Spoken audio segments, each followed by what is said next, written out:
So hello my dear friends, welcome back. આજનો topic છે કે વોટથી ક્વેશ્ચન કરવો અને કેવી રીતે કરવો, ક્યારે વોટનો ઉપયોગ કરવો અને ક્લિયર કરીએ કે હંમેશા માહિતી મેળવવા માટે તમારે વોટનો ઉપયોગ કરવાનો.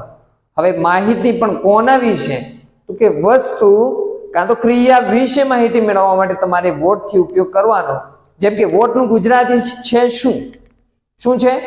શું એટલે કે તમે શું રમી રહ્યા છો, તમે શું ખાઈ રહ્યા છો, તમે શું કરી રહ્યા છો, આવા ક્વેશ્ચન કરવા માટે તમારે વોટનો ઉપયોગ કરવાનો. ધ્યાન આપજો કે આઈ એમ ઈટિંગ, હું ખાઈ રહ્યો છું એન એપલ, કંઈક વસ્તુ ખાઈ રહ્યો છું. તો મને ખબર નથી કે તે એપલ ખાઈ રહ્યો છે, તો મારે ક્વેશ્ચન કરવો છે કે તમે શું ખાઈ રહ્યા છો. તો શાનાથી ક્વેશ્ચન કરવાનો? યાદ રાખો કે વોટથી. અને ક્વેશ્ચન રૂલ્સ તમને ખબર છે કે આ વોટ એમ આઈ થાય. શું થાય?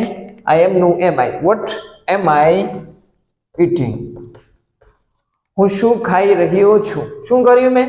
આને કાઢી નાખ્યું, એની જગ્યાએ શું આવ્યું? What. What am I eating, હું શું ખાઈ રહ્યો છું. વોટ ઇઝ હી ઈટિંગ, તે શું ખાઈ રહ્યો છે. વોટ ઇઝ હી સિંગિંગ, તે શું ગાઈ રહ્યો છે.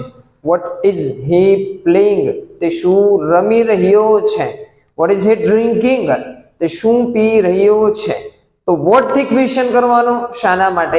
કે કંઈક વસ્તુ વિશે ઇન્ક્વાયરી કરવા માટે. ઓકે, અને બીજું શું છે તો ધ્યાન આપો કે આઈ એમ પ્લેઇંગ ક્રિકેટ. બીજું ક્વેશ્ચન, બીજાનો ક્વેશ્ચન કરી કે આઈ એમ પ્લેઇંગ ક્રિકેટ, હું ક્રિકેટ રમી રહ્યો છું, તો હું શું રમી રહ્યો છું. તો શું થાય? What am I playing. Vote am I playing. Cricket શું છે? ઓબ્જેક્ટ છે, એટલે કે વસ્તુ. સમજી લો તમે કે તમે શું વસ્તુ રમી રહ્યા છો. Okay, vote am I playing, vote am I reading, vote am I singing.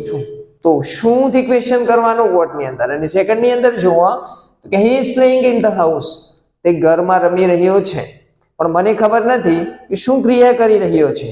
શાનો question કરવાનો છે? ક્રિયા વિશેનો, કે તે ઘરમાં કઈ ક્રિયા કરી રહ્યો છે એના વિશે ક્વેશ્ચન કરવાનો. તો વોટ થી કે વોટ ઇઝ હી. અને ક્રિયા વિશે ક્વેશ્ચન કરવું હોય તો હંમેશા ડુઈંગ મૂકવાનું. શું મૂકવાનું? વોટ ઇઝ હી ડુઈંગ, તે શું કરી રહ્યો છે. In the house, what is he doing in the house, તે ઘરમાં શું કરી રહ્યો છે. What is he doing in the class, તે ક્લાસમાં શું કરી રહ્યું છે. What is he doing in the Goa, ગોવામાં તે શું કરી રહ્યો છે. What is he doing in the ground, તે ગ્રાઉન્ડમાં શું કરી રહ્યો છે. તો ક્લિયર થઈ ગયું કે વસ્તુ વિશે કાં તો ક્રિયા વિશે જાણવા માટે શાનો ઉપયોગ કરવાનો તમારે મોસ્ટ ઓફલી. સો ફ્રેન્ડ્સ, હવે આપણે વધારે ક્વેશ્ચન ની પ્રેક્ટિસ કરીએ કે કેવી રીતે ક્વેશ્ચન કરતા શીખવું. ઓકે, ધ્યાન આપો કે I like an apple. Okay, I like an apple, મને એપલ ગમે છે. ક્વેશ્ચન કરો તમે, મને શું ગમે છે. તો વોટ એમ આઈ લાઈક. શું થાય? What am I like. Okay, અને સેકન્ડ છે કયું? He likes playing cricket. Simple present tense છે, તો વોટ ડઝ હી લાઈક, તેને શું ગમે છે. What does he like. Okay okay, third કયું છે કે Manan is singing in the house. શું છે? Manan is singing in the house. તો વોટ ઇઝ શું થાય? What is Manan doing in the house. Fourth ની અંદર કયું છે? We are doing job in Goa, અમે ગોવામાં જોબ કરી રહ્યા છીએ. ઓકે, તો શું થાય? What are we. શું થાય?